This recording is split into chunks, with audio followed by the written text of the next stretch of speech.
सकाळी तो मोठ्याने रडत होता. म्हणत होता की माझ्या पत्नीने विष पिऊन आत्महत्या केली. पण जेव्हा पोलिसांनी मृतदेह पाहिला तेव्हा गळ्यावरील दिसलेल्या एका खुनाने संपूर्ण सत्य बाहेर आलं. रात्रभर घराबाहेर खाटेवर झोपला आणि सकाळी मोठ्याने ओरडून सांगू लागला की माझ्या पत्नीने विष पिलं. नेमकी घटना काय घडलेली होती तेच आज आपण या व्हिडिओच्या मार्फत जाणून घेणार आहोत. नमस्कार मंडळी, मी उत्तम ठाकरे आणि तुम्ही पाहतायत आपला विषय. मंडळी, मध्य प्रदेश मधील धार जिल्ह्यामध्ये एक धक्कादायक घटना घडली. तेथे एका पतीने आपल्या पत्नीची हत्या केली आणि नंतर बनाव बनून सगळ्यांना सांगत होता की माझ्या पत्नीने विष पिऊन आत्महत्या केली. मंडळी, मिळालेल्या माहितीनुसार धार जिल्ह्यातील बदनावर परिसरामध्ये राहणारे कृष्णा आणि राणी यांच्यामध्ये शुक्रवारी रात्री जोरदार वाद सुरू झाला होता. वादाचं कारण होतं मोबाईल फोन. आपली पत्नी नेहमी सतत फोनवर बोलते याचा कृष्णाला प्रचंड राग येत होता. त्यामुळेच त्यांच्यामध्ये सतत वाद होत होते आणि नंतर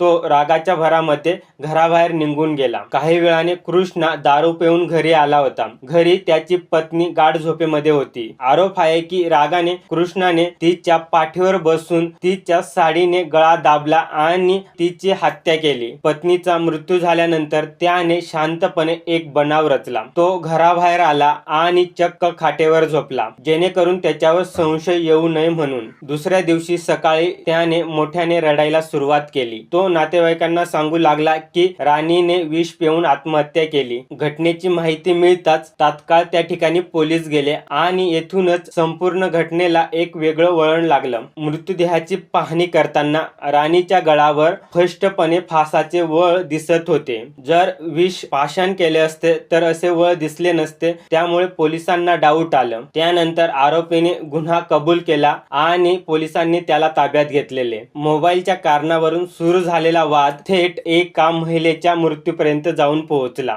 रागाच्या भरामध्ये घेतलेला एक निर्णय एका कुटुंबाचं आयुष्य उद्ध्वस्त करून गेला. मंडळी, ह्या घटनेबद्दल तुमचं मत काय आहे कमेंट बॉक्स मध्ये नक्की सांगा. तुम्हाला माझा हा व्हिडिओ कसा वाटला ते देखील सांगा. तर मंडळी, भेटू पुन्हा आपण नवीन एखाद्या व्हिडिओ मध्ये. तोपर्यंत धन्यवाद.